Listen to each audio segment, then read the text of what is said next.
Let's talk honestly about where MS care could be in 20 years' time.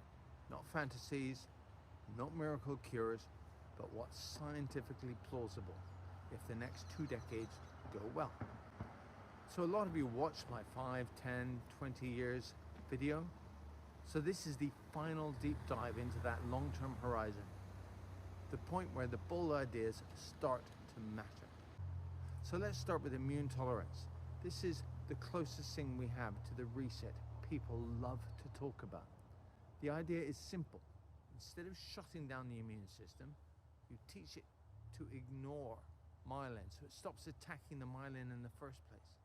There are already early trials using nanoparticles, modified peptides, and even engineered immune cells.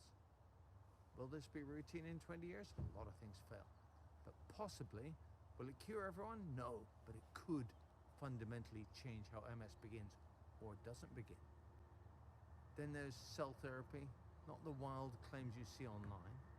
I mean proper, regulated, scientific cell therapy, engineered T cells, engineered stem cells, microglia replacement, ways of repairing damage, calming inflammation, or supporting neurons directly.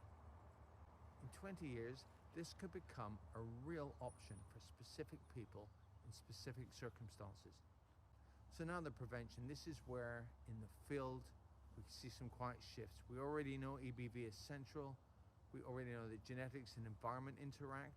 In 20 years, we may have an EBV vaccine deployed globally, and we may have screening tools that identify people at high risk long before their symptoms appear. Imagine intercepting MS before it becomes MS. So AI in 20 years, it will be everywhere. Diagnostics, monitoring, predicting flares before you feel them, recommending treatment changes before disability appears.